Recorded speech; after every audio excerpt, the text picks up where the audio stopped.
What's up guys, Asian here again with another build video, and today we're going to be discussing the Magicka Nightblade. Specifically this build is for kind of the solo player, the player who mainly just quests around, maybe does the occasional normal dungeon, maybe a vet dungeon here and there, but generally stays away from normal trials and vet trials, and that really doesn't have any sort of intention on going into the endgame content vet trials, vet DLC dungeons, vet dungeons, for the foreseeable future. So this build is kind of centered around them. So it's very focused on kind of being able to push out a decent amount of damage while also remaining somewhat survivable.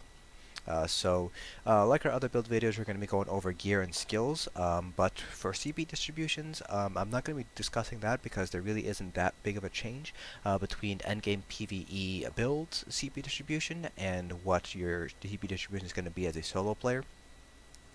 So I'll just put a link down in the description to my endgame Magicka Nightblade DPS build, as well as kind of a CP video to my CP distribution guide as a Magicka DPS, so you guys can get an idea of where you should be putting your CPs as you're leveling while using this build. So without further ado, let's go ahead and get started with the gear. So I made a couple of assumptions while I was kind of making this set up. And that's basically, you don't really do a lot of vet dungeons, so you don't have any access to any monster helms, so no monster helms. You don't really do any trials, or if you do, you don't really do them enough to have all the jewelry you need. So you won't be having any sort of trial sets, so IA, Moondancer, those are kind of out. You don't have access to any of the DLCs or Morrowind, however, that's not really that big of a deal because you can still purchase the sets, at least the droppable sets from DLCs and Morrowind, but you won't have access to bind-on pickup sets like dungeon sets or trial sets. So those are kind of the assumptions I went with. Also, you didn't do Dragonstar or Maelstrom Arena, so you don't have access to Master Weapons or Maelstrom Weapons for this build. So those are kind of the assumptions that I went with. I feel a sneeze coming.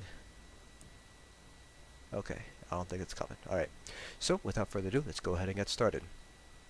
So we're going with two 5-piece sets here. So one with the jewelry, and then those 3 jewelry and 7 armor pieces here. So the first set we're going to be using is going to be Julianos. It is a crafted set. It requires 6 traits for you to know, and it requires you to have the Hrothgar DLC in order to create it yourself. Now, if you don't have access to the Hrothgar DLC, like I said, this is kind of an assumption that I made that you don't have access to it. You can ask a guild member to make it for you. Most guild members will only ask for materials in return. Or you can just purchase it off of a guild trader.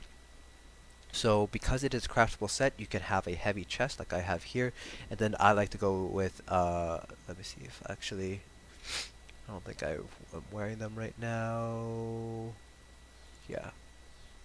Then you have medium legs. That's personally what I like to do. And I'm also going to just quickly put a Magicka enchant on that so you guys can see the actual stats that should be on it. But because Julianos is crafted, you can go with heavy chest and then medium legs in order to get the most resistances out of the set pieces. For the rest, you can just go with light.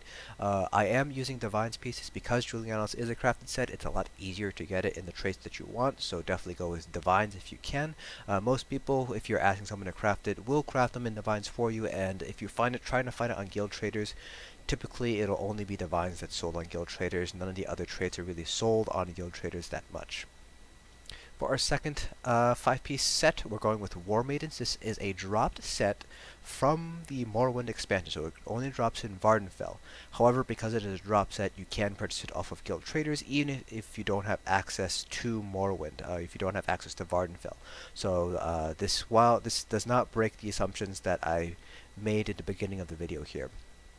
So we're going with a shoulders and hat, but realistically you can go with any of the small pieces, really. And then obviously because Julianos, you can't get jewelry of Julianos, you have to get War Maiden jewelry.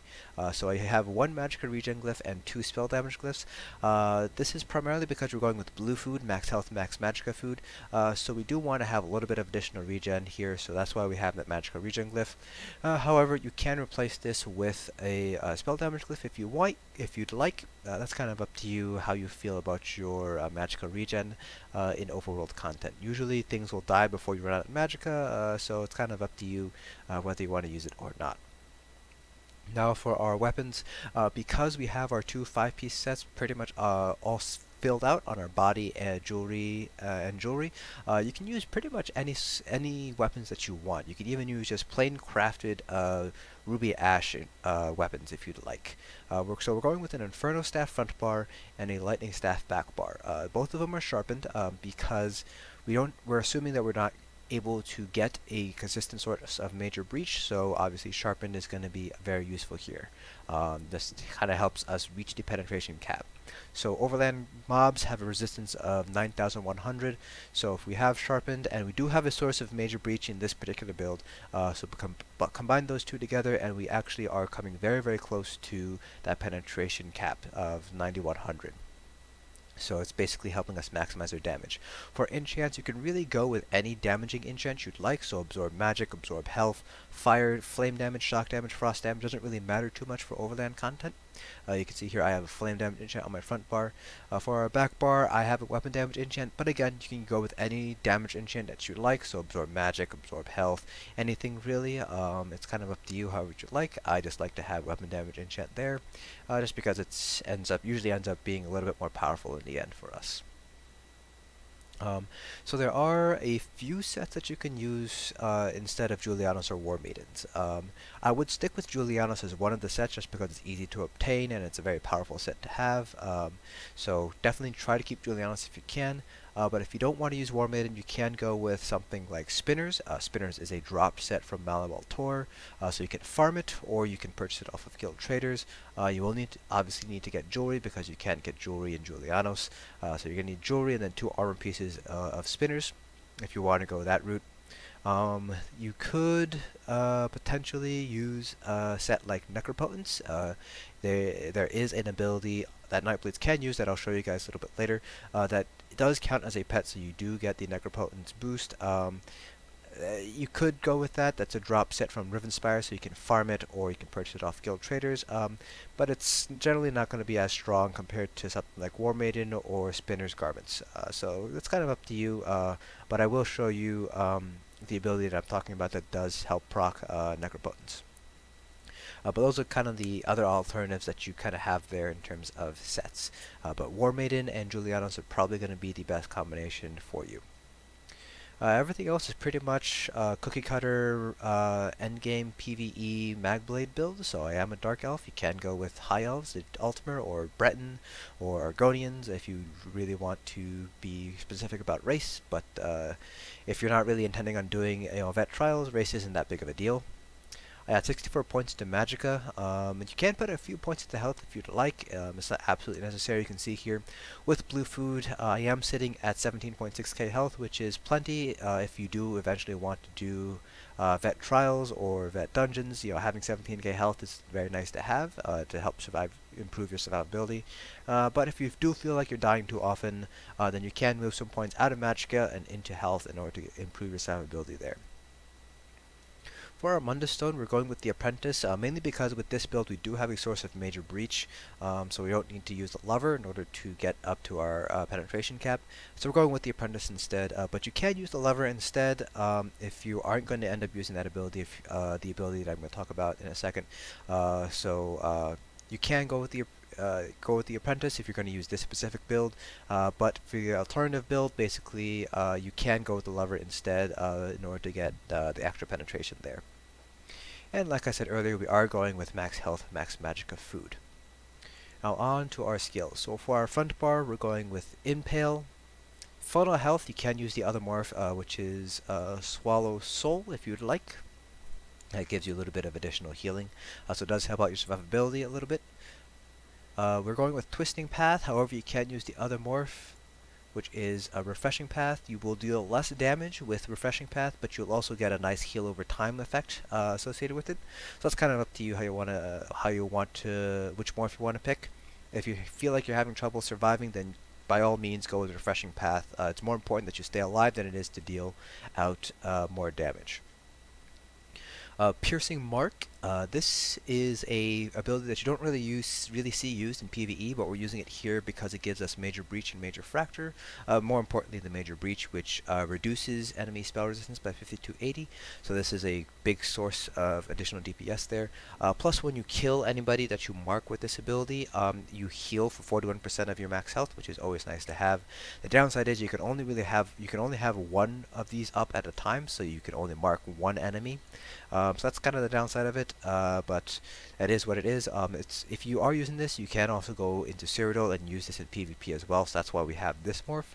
But you can go with the other morph, which is Reaper's Mark, which basically heals you for more, and when you kill somebody who has Reaper's Mark on them, you gain Major Berserk. It's kind of up to you which morph you want to pick. I like Piercing Mark because that interchangeability between PvP and PvE. And for Reaper's Mark, while Major Berserk is nice to have, generally speaking, you won't really be able to make a lot of use of it because overland mobs just die so quickly. And then we have Inner Light and Fiery Rage. So this is a Destruction Staff ultimate here. For our back bar, we're using Dampened Magic. You can go with Hardest Magic if you'd like. Dampened Magic will give you a little bit more survivability because it just gives you a bigger shield. I'm going with Sap Essence here. This basically is a nice heal for you. Basically, for every enemy you hit, you deal damage and you heal yourself, which for additional healing every enemy you hit. But the main reason why we're using Sap Essence is for the Major Sorcery buff that it gives us. We aren't using spell damage potions here. We're not using spell power pots, so we don't have a source of Major Sorcery, so we're going to be using Sap Essence in order to gain Major Sorcery, which really helps out your DPS, and the faster you kill things, the less you have to worry about, being able to stay alive. We're going with Blockade of Storms next. Siphoning attacks. This helps out our sustain, but it also heals us for every light and heavy attack that we do, so it really helps out survivability as well as sustain. We have Inner Light Double Barred, and then Soul Harvest is our ultimate here. So instead of Soul Harvest, you can also go with Soul Tether if you want an ultimate that stuns and heals you. So Soul Tether does stun enemies for 4.5 seconds, and it also heals you as well. So it is nice to have if you don't want to use Soul Harvest, but Soul Harvest will get you ultimate faster, and it does give you a little bit more DPS because it is an assassination ability. But if you feel like you need an additional stun, then yeah, go ahead and use Soul Tether instead. Now, I mentioned earlier that there is an ability that counts for Necropotence, and if you want to use it, then by all means you can use it if you want to use Necropotence along with it. And that's Summon Shade. Now, what I would do instead of Summon Shade is probably for the morph, I would use Shadow Image because it lets you basically summons a ranged shade and you can teleport to it in order to get out of any danger. So that's always a nice utility to have. So that would be the morph that I would pick if I was to use Summon Shade. Shadow Image. And then I would basically be using this instead of Piercing Mark here. So I would be replacing Piercing Mark here. And then I would be using the Lover instead of the Apprentice because now we no longer have a source of Major Breach here. So that is another option that you could use instead of Piercing Mark. Alright, so now I'm just going to kind of show you guys a little bit of how you're going to be using this build, mostly. So for big trash pulls, if you're going to a public dungeon, you're going to want to try to use your Desert Staff ulti, because that is an AoE ulti. But if you're going up against, for example, a Delve boss or a public dungeon boss by yourself, you're going to want to use Soul Harvest instead, because it is a cheaper ultimate, yes, so it will deal less damage, but it does have some nice utility behind it, especially that extra 25% damage dealt, and it is cheap, so you'll be able to get it up fast that way. So basically the idea behind it is you basically lay down your dots. Before you do anything, you obviously want to have Siphoning attacks up. That just helps your sustain as well as your healing. Siphoning attacks, then use Sap Essence in order to get your Major Sorcery, and then you can go ahead and drop your dots. And then you just basically use Final Health. We aren't using any the Merciless Resolve, so we don't have to worry about any bow procs. And whenever our dots drop off, we just put them back up. And if we want to use a shade, and then of course, so this is enough to give us a nice heal. If you want to teleport, you basically use your shade again. You can only use it once per summon, so if you hit it again, it'll just resummon your shade. And that's basically it. When your enemy reaches about 25% health, basically you're instead of funnel health or swallow soul, you're just gonna end up using your impale instead. So that's basically it. That's how you really work around it. So the strength of the Magicka Nightblade is you have a lot of self-healing. So you have siphoning attacks, you have sap essence, you have funnel health. If you're using refreshing path, you have refreshing path. So mag blades have a nice repertoire of self-healing, which really helps out whenever you're doing solo content or you're questing. So that's it for this build. Hope you guys found it informative, and I will see you guys in the next dungeon.